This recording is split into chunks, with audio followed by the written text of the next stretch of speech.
Estamos começando mais um episódio do Entre Chaves, seu podcast de desenvolvimento de software. Eu sou a Fernanda e hoje a gente vai falar um pouquinho sobre ferramenta de métricas de produto, para medir sucesso dos nossos produtos, que é um tema também bem importante para os devs saberem, né? E comigo aqui está o Champagne, como sempre. E aí, Champagne? Novamente, aí, Fernandinha, tudo certo? Eu também acho importante demais. Até o final do episódio vamos convencer todos os devs da importância de olhar para as métricas de produto.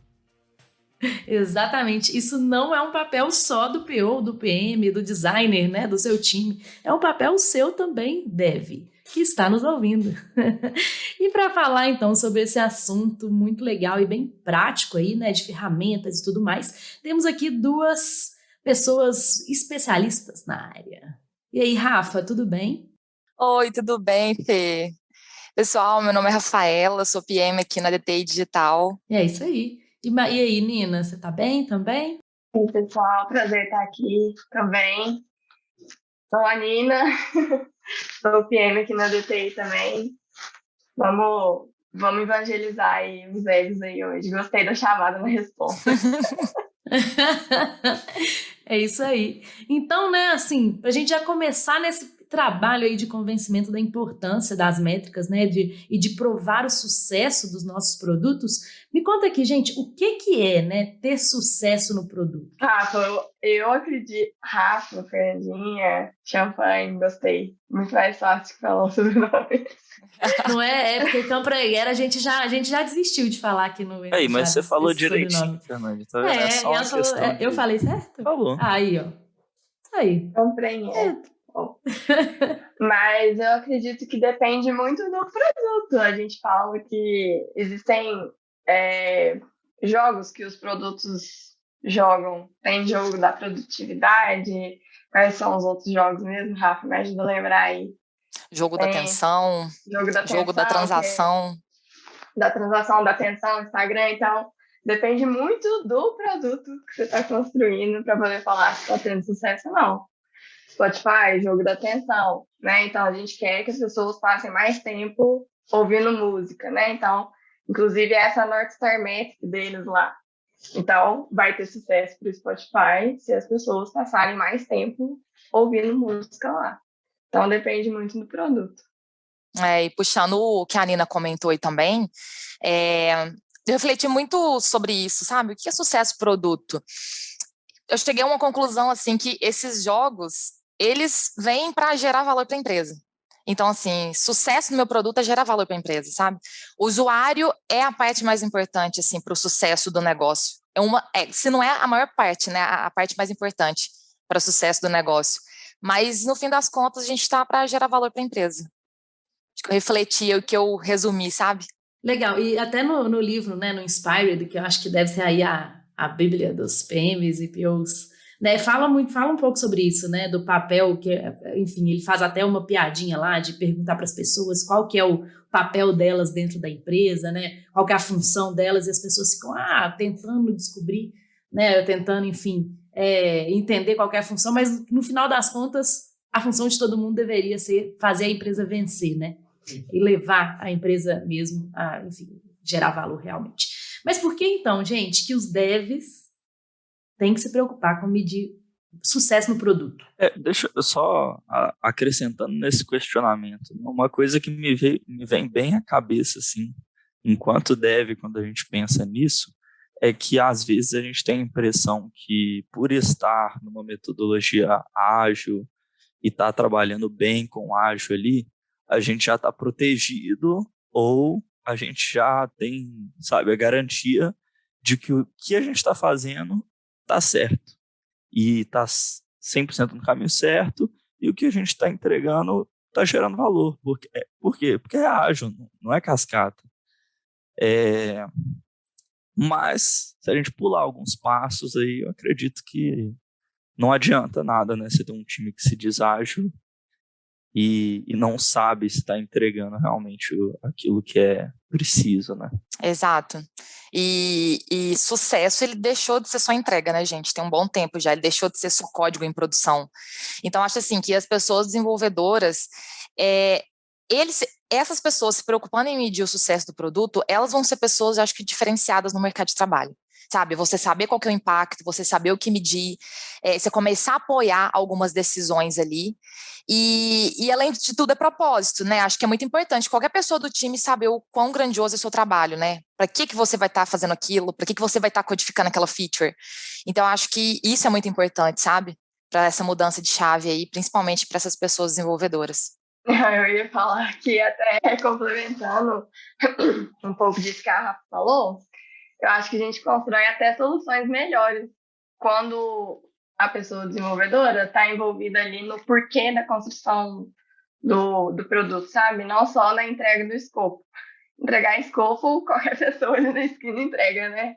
Entregar alguma coisa que realmente gere valor para o usuário, que realmente gere resultado de negócio, é uma coisa que uma equipe faz. E aí, não é papel da PM, não é papel só da designer, ou só do desenvolvedor pensar em solução, né? Eu gosto muito quando o pessoal do meu time vira e fala assim, ô Nina, mas por que você está priorizando isso aqui? Não concordo com isso aqui, não. Eu acho que a gente deveria priorizar essa outra coisa aqui lá, sabe? Então, eu acho que isso conecta com isso que a Rafa falou, da pessoa estar conectada com um propósito maior ali da entrega, de não só colocar em produção o código que ela desenvolveu, que ela testou e etc, sabe? É realmente o que eu desenvolvi aqui, como que vai impactar no cliente que eu estou trabalhando, para o usuário, para quem eu estou entregando o sistema, sabe? Então, acho que é um conjunto aí.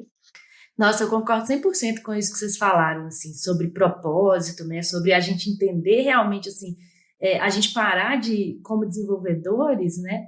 Parar de desenvolver tela, né? E ficar desenvolvendo realmente, assim, o que eu estou gerando de valor? O que eu estou realmente mudando a vida do meu usuário final? Eu não estou simplesmente desenvolvendo uma tela. Eu estou, sei lá, economizando um dinheiro, eu estou, né, assim, melhorando a vida de alguém, né? Isso faz toda a diferença, né? Quando a gente passa a pensar o desenvolvimento por esse aspecto, né? E aí, concordo com vocês, né? Passa a ser muito importante a gente medir essas métricas, né? De sucesso e tudo mais.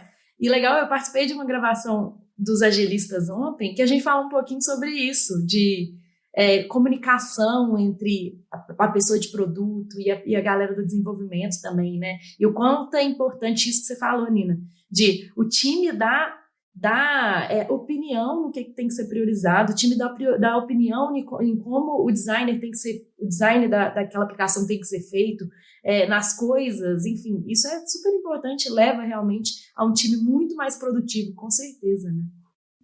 Esse pensamento crítico, né, para o dev, eu acho super importante, porque eu mesmo já me deparei em algum momento desenvolvendo uma história em que eu, parando para pensar ali no fundo, no propósito daquilo que eu estava fazendo, eu pensei que talvez não fizesse sentido, talvez pudesse ser feito de outra maneira, melhor, né?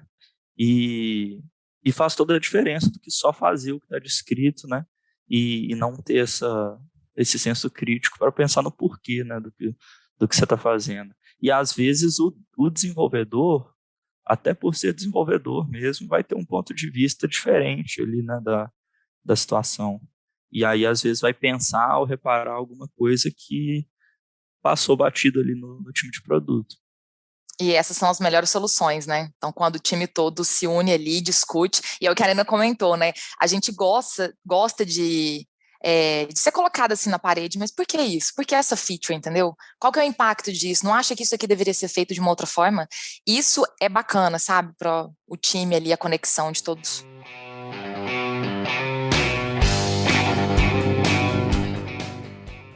Mas o quanto aqui, gente, na prática mesmo, né? Vocês, como vocês falaram na apresentação de vocês, são PMs, né, de produtos aqui na DTI. Mas e aí, não é policial militar, né? Não é policial militar, não. Na prática, né? Como que vocês fazem para medir, então, essas métricas e esse sucesso do produto de vocês? Ninoca, quer começar? Eu posso começar falando de uma experiência que eu tive recentemente, que eu queria chorar, gente, porque eu nunca tinha mexido com Analytics. Já estava no final do produto, ou seja, a gente não instrumentalizou o produto desde o início. Depois de 1 ano e meio desenvolvendo o produto, a gente foi colocar o Analytics, e aí os devs não sabiam como colocava o Analytics, aí foram estudar. E dica, fica aí, ó, dica. Devs que sabem. Dica de ouro de hoje. Devs que sabem. Analytics, Google Tag Manager, como que cadastra essas coisas lá no código e etc. são diferenciados, porque a gente precisa da ajuda de vocês, né, para poder fazer a instrumentalização correta do produto. E aí, continuando a história, né, a gente, depois de 1 ano e meio, falou, não, então vamos colocar tag para tudo quanto é lugar aqui nesse produto aqui. Um produto de dados, não tinha botões, eram tooltips que as pessoas passavam o mouse em cima, então fomos cadastrar. No resumo, tinham 415 tags e triggers envolvidos lá, cadastrados. Utilizamos umas 30, no final das contas. Por quê? Cadastrei 400 e aí fui ver como que estava aparecendo no Analytics, estava tudo errado. Hora de fazer o dashboard no Data Studio, estava vindo tudo bagunçado, os dados que estavam separados por ponto e vírgula, para eu poder automatizar no Data Studio, não dava, tinha que ser tags separadas, enfim. Foi um caos. Falei, não tenho tempo para poder arrumar 400 tags e triggers, vou priorizar. Então, o primeiro aprendizado foi: o que eu quero medir? Quais perguntas que eu quero responder com o que eu estou medindo ali, sabe? A gente queria ver muito se as pessoas estavam entrando no sistema, quais os perfis das pessoas que estavam utilizando o sistema, se depois que elas entravam na página inicial ali, se elas iam para uma página mais detalhada. Então, eu não precisava de olhar se elas estavam passando mouse nos tooltips ali por enquanto, sabe? Talvez numa evolução, né, do produto, mais para frente, fosse uma coisa importante da gente colocar, mas agora não era, sabe? A gente queria, inclusive, demonstrar que a gente não priorizou a persona correta. Porque a persona que estava mais utilizando o sistema não era a persona que a gente havia priorizado no início. Então, a gente queria mostrar que quem mais estava utilizando era outra. Então, focamos em corrigir as tags com esse objetivo, né? E aí, não conseguimos entregar uma análise, um dashboard, né, para o cliente continuar acompanhando, né? E aí foi bem legal. Mas passamos por esse momento. Ô, Nina, deixa eu só entender, né? O Google Analytics, então, que vocês usaram nesse produto, era basicamente para medir métricas de acesso. Então, né? De acesso, de navegadores, que eu acho que o Google Analytics ele tem uma suíte bem, né, completa dessas métricas mais de uso, né? É isso mesmo?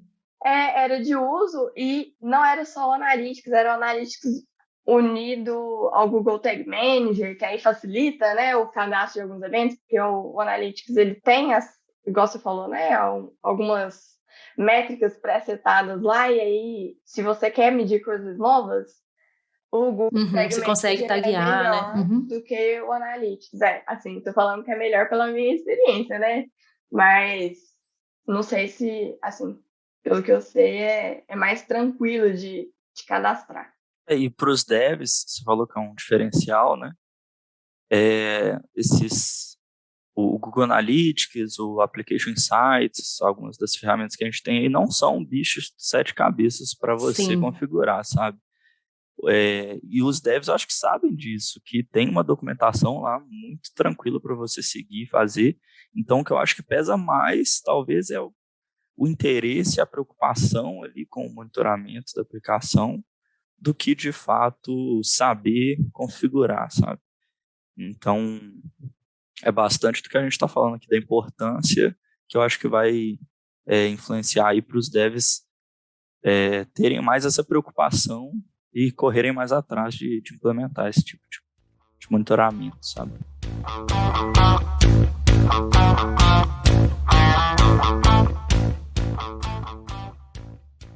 E uma outra coisa que eu achei muito interessante, Nina, no seu caso, é que vocês usaram, né, o Analytics e tudo mais, como você falou, o Google Tag Manager, e aí vocês conseguiram provar uma coisa super importante que é não priorizamos a persona certa, né? Que tipo assim, que conclusão legal, né, de vocês terem tirado com algumas métricas assim, simples, né, que eu tô entendendo que vocês tiraram.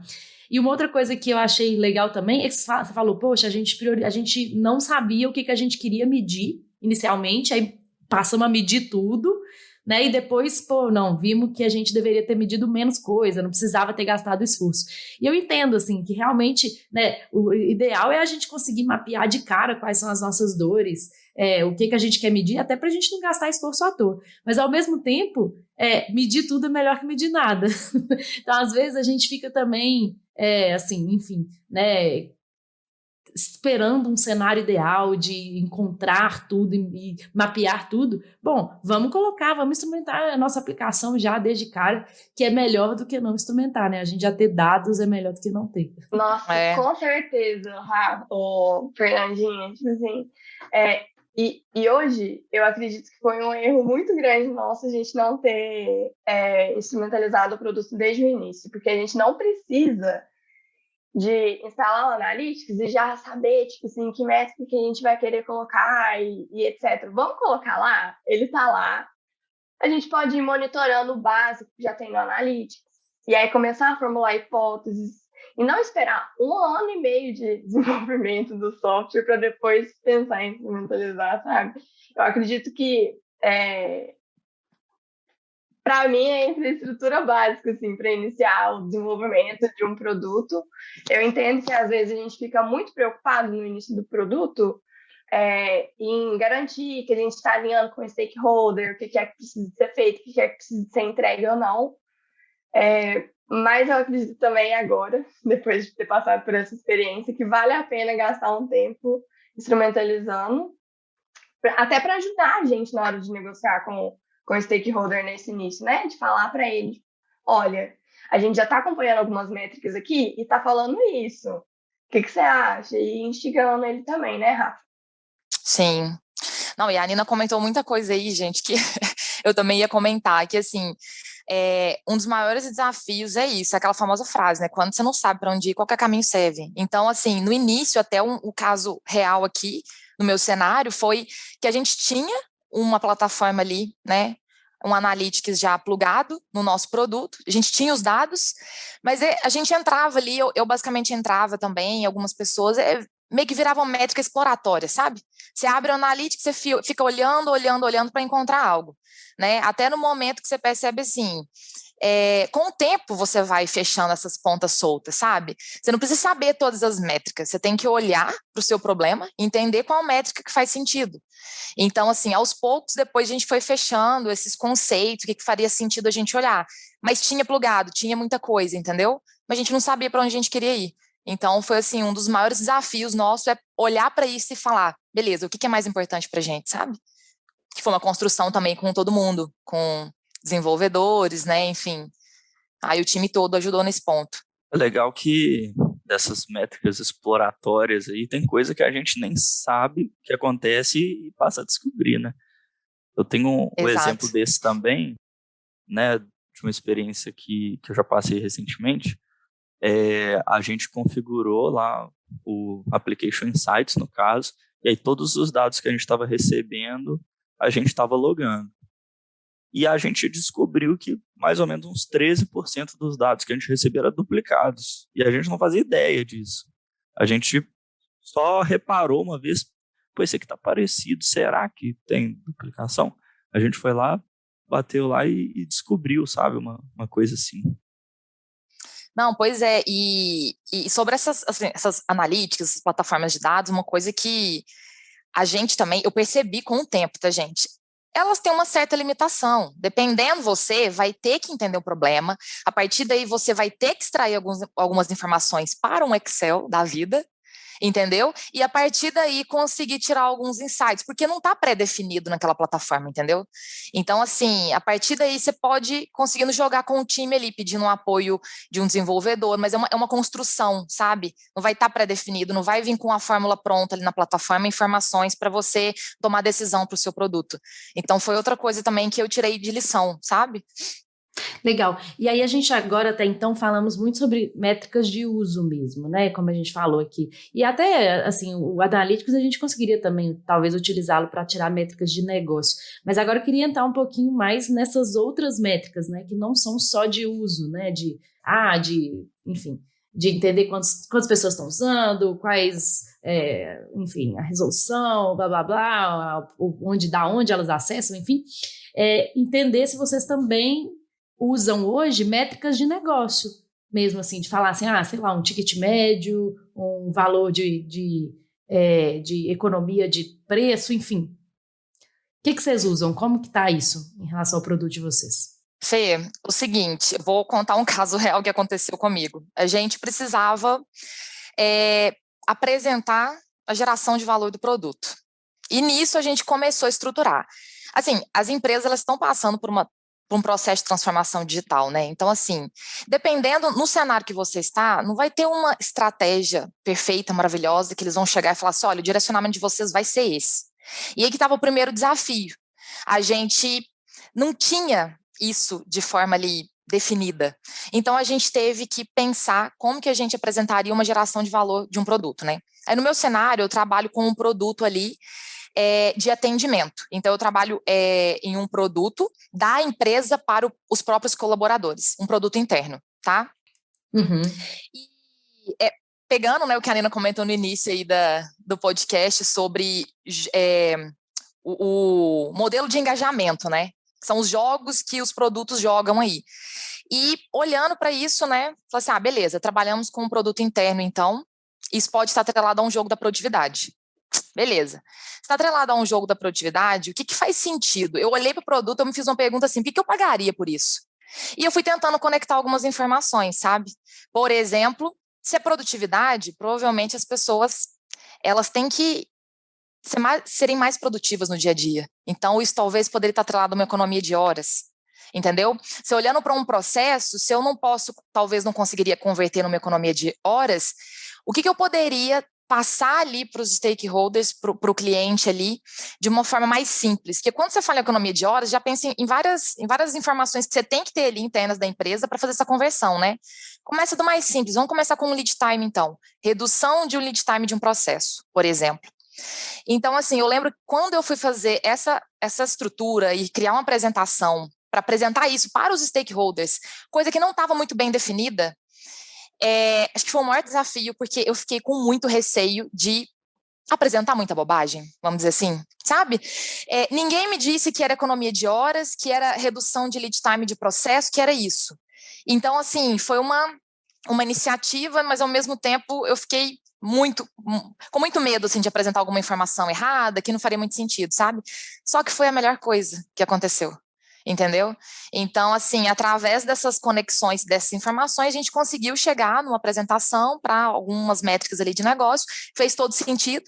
Inclusive, hoje, eles usam até um jargão ali que eles falam economizômetro, que aí eles brincam, né? Porque a gente chegou a apresentar ali economia de horas, e isso ficou ali para o cliente, já que todo mês, trimestralmente, a gente tem que ter essa apresentação, sabe?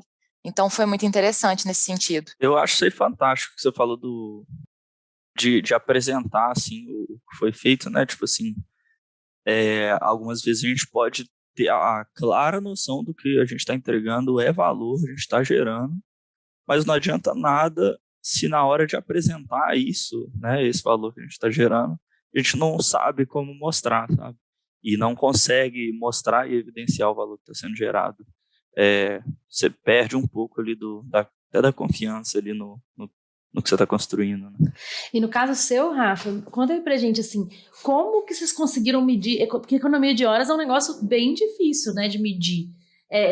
Como é que vocês fizeram? Vocês tiveram, sei lá, uma planilha do Excel que a galera ia lá lançando, como é que foi isso? Foi um Excelzão, mas enfim, vou resumidamente aqui. A gente a gente olhou principalmente ali para um... Deixa eu tentar explicar aqui o produto, viu, gente? Então, eu trabalho num produto ali que é um chatbot. Então, o chatbot, ele vem com o conceito da gente ter ali um atendimento em primeiro contato, um N0, por exemplo. Então, o que a gente fez? A gente olhou para um time de atendimento, que é aquele time ali, o back-office, que recebe dúvidas, né? Assim como você abre dúvidas ali, um ticket numa plataforma ali, ele tem esse tempo ali de resposta. Então, o que a gente fez? A gente pegou um tempo médio ali de atendimento desse time de atendimento, tá? E converteu isso para o chatbot. Então, por exemplo, se o time de atendimento ele demanda ali 14 minutos para responder determinados tickets e o chatbot faz isso em 5 minutos, qual que é a conversão disso em horas? Então, foi basicamente esse cálculo que a gente fez, entendeu? Entendi. Mas a gente fez ali para feature a feature, para fazer uma apresentação, por exemplo, trimestral, assim, das últimas entregas. Então, foi nesse sentido, tá? Entendi. E aí, essa medição desse tempo, por exemplo, né, que o chatbot gastava, vocês fizeram via instrumentação, tipo, utilizando Analytics. Isso, aí a plataforma dá pra gente ali, por exemplo, o tempo médio de cada feature, e a gente fez essa apresentação voltada para isso, entendeu? A economia de horas de um processo, por exemplo, manual versus o automatizado. Ah, muito legal. É isso que eu acho que é o pensamento que a gente, né, como desenvolvedor e desenvolvedora, tem que também ter, sabe? Assim, poxa, instrumentar aqui o meu produto, eu vou conseguir fazer esse tipo de medição, né? Eu vou conseguir, sei lá, medir o tempo, medir a performance, né? Medir o quanto que meu produto aqui está performando melhor do que, como no seu caso, né, um atendimento manual. Isso já dá, com certeza, insumos muito grandes para que a área de negócio tome melhores decisões, né? Isso é muito legal. Mas, além disso, eu queria também falar que nem sempre, né, para a gente conseguir medir coisas e provar hipóteses, a gente precisa que a galera de dev desenvolva coisas. Isso também é papel do dev. Falar assim, galera, olha só, para fazer isso, melhor do que desenvolver um negócio aqui na minha aplicação é fazer uma planilha do Excel. Sei lá, fazer um negócio aqui que vai ser muito mais rápido, não preciso nem desenvolver. Mas também passa pela galera, uma pesquisa talvez, né? Passa também pela galera do desenvolvimento ter esse senso crítico, sabe? De falar assim, gente, melhor do que desenvolver isso aqui é fazer um negócio aqui que vai ser muito mais rápido, E sabe? dependendo, assim, na maioria das vezes, menos é mais. E é isso que a gente tem que ter em mente. Começa do mínimo. E, por exemplo, a gente está chegando num nível aqui de métrica de negócio, de economia de horas. Não temos essa informação. Começa do mínimo. Começa apresentando o número de acesso. Mas é uma métrica de vaidade. Começa apresentando. Você começa a culturar as pessoas e plantar algumas sementes ali, principalmente com os stakeholders, entendeu? Número de acesso, um CSAT da vida. E vai elevando depois esse patamar ali de métricas, entendeu? Menos é mais, começa do 5. Nossa, Rafa, eu ia falar exatamente da importância disso. De a gente, às vezes, não precisa de trazer conclusões, mas trazer perguntas talvez seja uma coisa boa pra gente poder começar a plantar a sementinha na cabeça de todo mundo, né? Tipo assim, galera, vocês estão vendo esse dado aqui? Vocês estão entendendo? Vocês conseguem me ajudar a pensar aqui o que pode estar acontecendo? Né? Acho que plantar essa sementinha é muito importante. Isso que você fez, Rafa, foi muito legal, né? Eu acompanhei um pouco de perto, assim, e o resultado foi muito legal. Só de levar alguns dados, assim, para o pessoal já ficou tipo, nossa, eu nunca tinha olhado para isso. Levou para a parte internacional da empresa, sabe? Para apresentar o dado. Então, assim, não precisa ser extremamente completo, extremamente perfeito, o que a gente já falou também, né? Começar só com um pouquinho e depois ir aumentando, faz parte do processo, né? A gente não precisa de ter tudo de uma vez, até com questionamentos que o cliente vai fazer para a gente, né? Sobre o que a gente está apresentando, a gente pode melhorar a métrica. Então, pode chegar em algum momento que o cliente vai falar assim, uai, mas e isso aqui? E aí a gente não vai ter resposta nenhuma. E aí, numa próxima conversa, a gente vai preparar melhor a análise daquele dado para ele também, entendeu? Então, acho que esse caminho também é bem, bem importante a gente trilhar. Com certeza, Nina.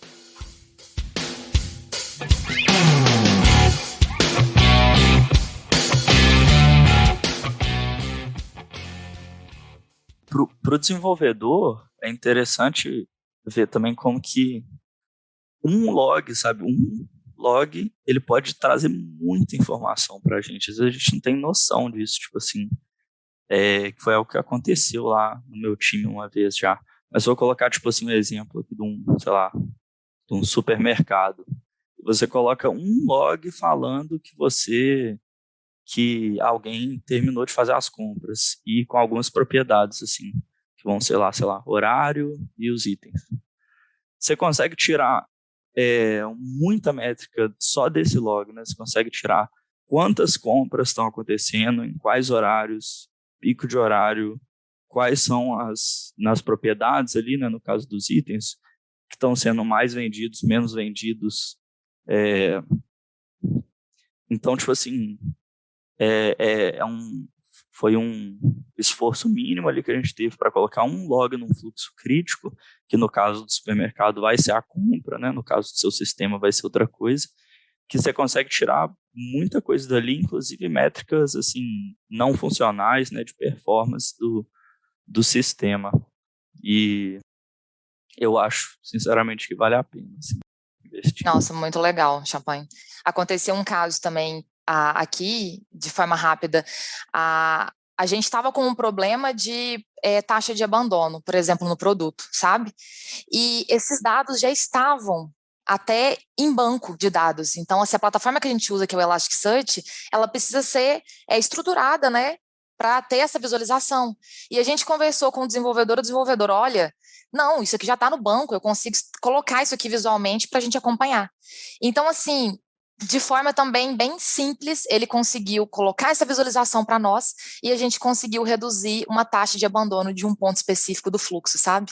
Então, olha para vocês, as informações estavam no banco de dados, tudo é comunicação, tudo é apresentando também, olha, o impacto que a gente quer com isso, entendeu? O porquê disso, que as coisas vão se ajeitando. Então, é sempre ter essa visão, é o que você falou do pensamento crítico, sabe?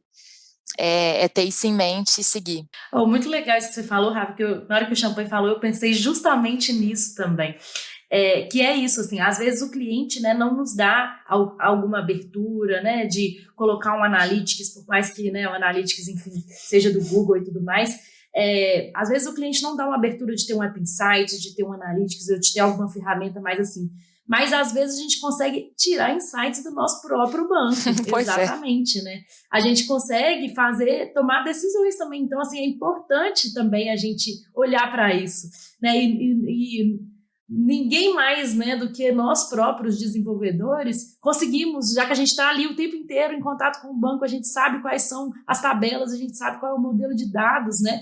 Bom, vamos ajudar essa galera de produto a extrair os melhores dados do nosso banco, né? Claro que se tivermos analistas de dados, né, enfim, a galera de dados dentro do time, melhor ainda. Mas caso não tenha, poxa, nós desenvolvedores podemos também, né, fazer este papel, né, de ajudar a galera do produto a tirar informações relevantes do nosso próprio banco de dados. Exato, é muito rico, né? O banco de dados é muito rico, tem informação toda do produto tá ali, é você saber trabalhar com esses dados, né? É o que eu comentei mais cedo, eles não vão estar pré-definidos. Pega o banco, extrai lá uma tabela já de um problema específico que você queira trabalhar e trabalhe isso junto com o desenvolvedor, por exemplo, em outras extrações, se é que você não consegue mexer talvez no SQL ali, entendeu? Por algum motivo, mas eu acho que é isso. E até nesse processo, a Fernandinha falou aí de o cliente não dá abertura para a gente poder usar analytics e tal. Mostrar para ele, olha, só com os dados que a gente tem no banco aqui, a gente consegue chegar nessas conclusões aqui, que a gente analisou os dados e etc. Se a gente colocar o analytics, talvez isso possa trazer mais insights para a gente, mais informações para a gente evoluir o produto ou não. Então, acredito que isso também seja um caminho para a gente poder plantar a sementinha dos dados na cabeça do cliente também, né? Mostrar para ele da importância. O olho do pessoal até brilha quando você traz, além da entrega ali, uma informação dessa junto, assim. Exatamente. É outra coisa que você está entregando. Não,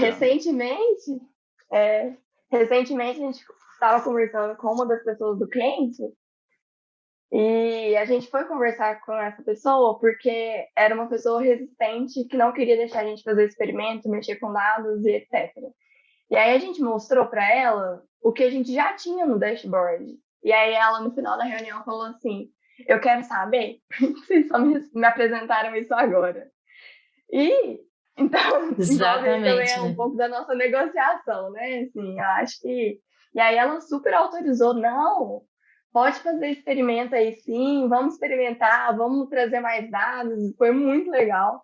Estamos muito empolgados para entregar os resultados para os clientes, e acho que vai ser bem interessante mesmo. Também já tive, né, casos desse negócio do banco, de que quando a gente, enfim, não tinha também essa liberdade, né, de acessar esses dados um pouco mais estratégicos, e aí a gente conseguiu, via banco, fazer exatamente isso, mostrar assim, olha, a gente consegue com o banco aqui já ter esses dados aqui, que é o que você falou, né? Imagina se a gente instrumentasse melhor esse produto, né, com o quanto a gente conseguiria tomar decisões mais estratégicas, né, e, enfim, conseguiria olhar mais para o futuro do produto baseado em dados, né? Eu acho que isso faz todo o sentido aqui.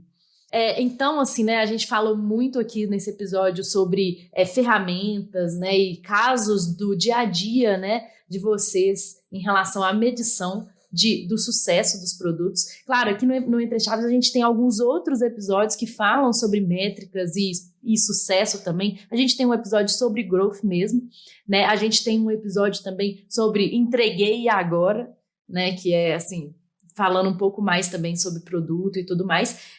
São episódios legais que eu acho que são complementares a essa nossa discussão. Então, se você não, né, alguma coisa você não entendeu e tal, ou quer aprofundar um pouco mais, já dá para escutar esses episódios aí, ter um pouco mais de noção dessa parte, né, de sucesso do produto. E como a gente falou aqui bastante, né, o quão importante é que os devs, né, e as pessoas desenvolvedoras se preocupem com isso, né, e realmente entendam mais o propósito do seu produto e, enfim, né, assim elas vão performar inclusive mais. Por que a gente traz tantos episódios de produto, né? Porque é muito importante para o dev ter visão de produto, se não fosse a gente não teria tanto. Exatamente, né, por que dev não é só codar, né, exatamente, por que não é só codar e receber debaixo da porta a especificação de requisito, né, e entregar debaixo da porta o software pronto? Que a gente vê o tanto de desperdício que acontece quando é assim, né? E a gente quer integrar cada vez mais o nosso processo ágil, né, de entrega de produtos. E é isso. Muito obrigada, Rafa, Nina. E obrigada, Fê. Até a próxima, pessoal. Obrigada, gente. Valeu. Até.